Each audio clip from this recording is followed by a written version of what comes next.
दोस्तों, हमारे चैनल महाकाल भक्त में आपका स्वागत है।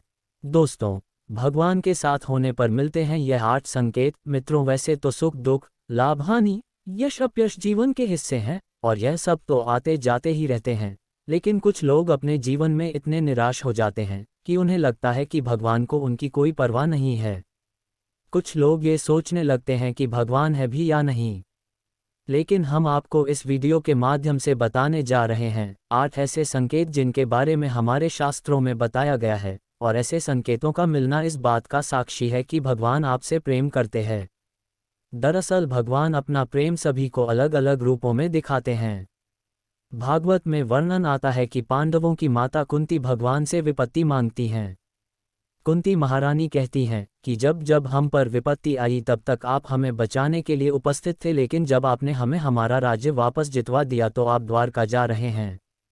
इससे अच्छा तो विपत्ति ही हमें दीजिए ताकि आपका साथ हमें प्राप्त होता रहे। भगवान किसी को सुख देते हैं तो किसी को दुख देते हैं। इसी तरह जब पांडव भीष्म पितामह के पास जाते हैं तो भीष्म पितामह उनसे कहते हैं कि तुम पांचों बहुत ही शक्तिशाली हो, और द्रौपदी तो यज्ञ से उत्पन्न हुई कन्या है, जिसको यह वरदान है कि वह जिस घर में भी रहेगी वहां कभी भी भोजन की कमी नहीं रहेगी।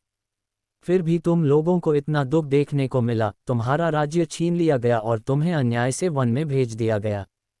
तुम्हें जलाकर मारने की कोशिश की गई और क्या क्या षड्यंत्र तुम्हारे साथ नहीं किया गया। भगवान की लीला भगवान ही जाने, ना जाने भगवान अपना प्रेम किसको किस रूप में दिखाते हैं। भगवान किसी को सुख देते हैं तो किसी को दुख देते हैं, लेकिन कुछ भगवान के भक्त यह नहीं समझ पाते कि दुख भी भगवान की ही देन है और वह निराश हो जाते हैं। उन्हें ये शंका होने लगती है कि क्या भगवान को उनकी परवाह है। इस दुविधा को दूर करने के लिए हम शास्त्रों में वर्णित 8 ऐसे संकेतों के बारे में बताने जा रहे हैं जो ये बतलाते हैं कि भगवान आपसे प्रेम करते हैं। पहला संकेत ये है कि अगर ईश्वर आपसे प्रेम करते हैं तो आप जो कुछ भी करेंगे उसमें विफलता मिलेगी। जी हाँ, आपको ये सुनकर अजीब जरूर लगेगा, लेकिन भगवान का साथ जिनको मिलता है उन्हें विफलता जरूर मिलती है। आप बहुत मेहनत करेंगे, आप अच्छाई की राह पर चलेंगे, फिर भी आपको विफलता ही मिलेगी, और यह संकेत है कि भगवान आपसे प्रेम करते हैं। आपको विफलता तब तक देखने को मिलेगी जब तक आप जीवन के सही उद्देश्य को समझ नहीं जाते। दूसरा संकेत ये है कि जब भगवान की कृपा आप पर होगी तो आपको बिल्कुल अकेला महसूस होगा। आपके सामने ऐसी स्थिति आएगी जहां आपको समझ में नहीं आ रहा होगा कि आगे क्या करना चाहिए। आपको लगेगा कि इस स्थिति में मेरी मदद करने वाला कोई नहीं है। आप अपनी परेशानी किसी से बता नहीं पाओगे, और अगर आप किसी को बताने में सफल हो भी गए तो भी आपकी परेशानी को कोई समझ नहीं पाएगा। वे कहेंगे कि यह परेशानी तो बहुत ही छोटी है, या तो वे इस पर ध्यान नहीं देंगे या वे इसे नज़रअंदाज कर देंगे। तीसरा संकेत ये है कि भगवान की कृपा होने पर आपको दुख मिलेगा और आपको लगने लगेगा कि अब हमारे जीवन में इससे बुरा क्या हो सकता है। आप दुख की चरम सीमा को महसूस करेंगे। उदाहरण के तौर पर आप देख सकते हैं कि महान संतों के जीवन में क्या क्या घटित हुआ। जब आपके जीवन में बड़े बड़े दुख आने लगेंगे तो आपके मन में वैराग्य उत्पन्न हो जाएगा और आपका मन भौतिक सुखों से आगे बढ़कर भगवान को जानने के प्रयास में लग जाएगा। मनुष्य को इस समय हताश नहीं होना चाहिए, क्योंकि ये दुख ही उनके मन में ईश्वर के प्रति प्रेम विकसित करने में सहायक होगा। यह उन्हें इस बात का एहसास कराएगा कि यह संसार दुखालय है और भगवान को प्राप्त करने में ही सार है। चौथा संकेत ये है कि भगवान की कृपा होने पर आपकी सारी उम्मीदें टूट जाएंगी, और ऐसा होने पर आपके अंदर एक नई ही खोज शुरू होगी। ऐसी खोज जिसमें आप अपनी कमियों को जानेंगे और अपनी विफलता का कारण ढूंढ लेंगे। आप खुद से सवाल करना शुरू कर देंगे और यही सवाल आपको अपने आप से जुड़ने में मदद करेंगे। ये जुड़ाव ही आपके जीवन में एक नया बदलाव लाता है।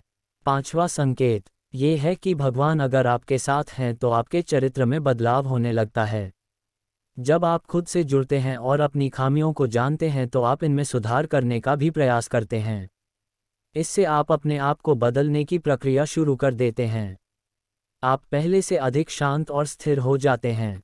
जब भी हम भगवान की खोज करना शुरू करते हैं तो इससे हमारे अंदर बदलाव आना शुरू होते हैं और हम इस काबिल बनते हैं कि हम भगवान की ओर आगे बढ़ सकें।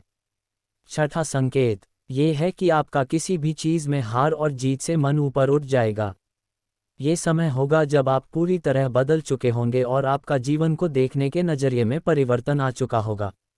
आप हार और जीत से ऊपर उठ जाएंगे और किसी भी काम को लाभ और हानि का विचार किए बिना करेंगे।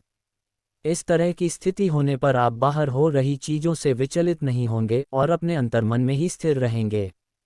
आप भगवान में इतने खोए रहेंगे कि आपको बाहर से मिल रहे दुख और सुख दोनों ही विचलित नहीं कर पाएंगे।